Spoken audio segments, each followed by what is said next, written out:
वंचितनं एकला चलोरेची भूमिका घेतलेली आहे आणि महाविकास आघाडीसोबत न जाता स्वतंत्र लढण्याचा त्यांनी निर्णय घेतला। त्यामुळे प्रकाश आंबेडकरांना एक मोठा धक्का सुद्धा बसू शकतो अशी शक्यता आहे। वंचितनं आपली 9 उमेदवारांची यादी जाहीर केली आहे। यावेळी आंबेडकरांनी मनोज जरांगेंसोबत चर्चा केल्याची माहिती मिळाली आहे। तर अकोल्यातून प्रकाश आंबेडकर निवडणूक लढणार आहेत। सांगलीतून प्रकाश शेंडगे यांना पाठिंबा देण्याचं वंचितनं जाहीर केलं आहे।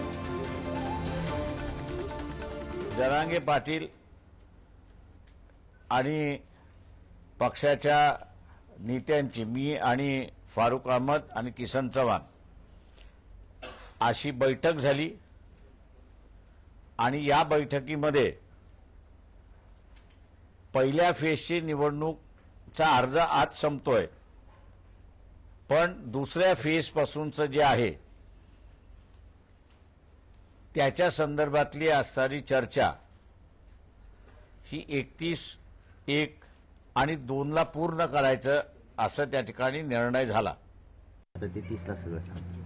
30 तारखेपर्यंत समाजाला सांगितलेलं आहे की आपण गावागावातून चर्चा करा 2 विषयावर। निवडणूक लढवायची का आणि दुसरं आपण अपक्ष म्हणून एकच उमेदवार द्यायचा का, तो अहवाल येईपर्यंत 30 तारखेपर्यंत मी समाजाला मायबाप मानलेलं आहे। त्यामुळं समाजाला पुन्हा ते विचारल्याशिवाय, ते अहवाल आल्याशिवाय मी कुठला निर्णय आता तुम्हाला सगळं 30ला सांगतो।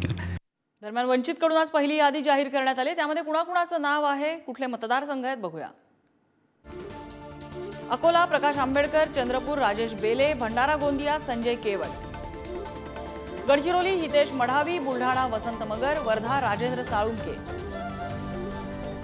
यवतमाळ खेमसिंग पवार, अमरावती प्राजक्ता पिल्लेवान यांना उमेदवारी जाहीर करण्यात आली आहे।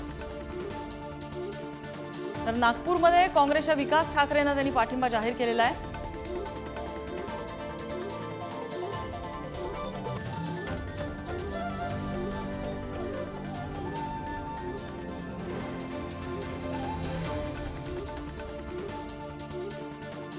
आणि या संदर्भात महायुतीमधनं काय प्रतिक्रिया आलेल्या आहेत, माफ करा महाविकास आघाडीतून काय प्रतिक्रिया आलेल्या आहेत आपण बघूया। 7 जागांवरती उमेदवार घोषित केले। चांगली गोष्ट आहे। अद्यापही काही शक्यता आहे। शेवटपर्यंत आशेची किरणं आम्हाला दिसत आहेत। प्रकाश आंबेडकर म्हणजे बाळासाहेबांना सुद्धा हुकुमशाही विरुद्ध लढायचं आहे। त्यांच्या आजोबांनी जो या देशाला विचार दिलाय, समतेचा, संविधानाचा, तो बाळासाहेबांनाच पुढे न्यायचा आहे। आम्ही त्यांच्याबरोबर आहोत ना। आम्ही त्यांना 5 जागांचा प्रस्ताव दिला, तो कायम आहे आणि चर्चा अद्याप संपलेली नाही। माझी अजूनही त्यांना हात जोडून विनंती आहे की जे उद्देश घेऊन आपण दोघेही रणांगणात उतरलेलो आहोत, तो उद्देश एकच आहे की या देशाच्या वाढत चाललेल्या फॅसिझम विरुद्ध लढायचं आहे।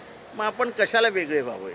अजूनही आमची त्यांना हात जोडून विनंती आहे की त्यांनी एकत्रित यावं। महाविकास आघाडीचे दरवाजे सताड उघडे आहेत। आपण या, आपण बसू, वाटाघाटीमधनं सगळे रस्ते निघतात। माझी आजही हात जोडून विनंती आहे प्रकाश आंबेडकरांना की आंबेडकर साहेब, तुम्ही आंबेडकरी विचारांचे पुरस्कर्ते आहात। तुमचं रक्ताचं नातं आहे, आमचं विचारांचं नातं आहे। रक्त आणि विचार एकत्र आले तर आपण कोणालाही थोपवू शकतो।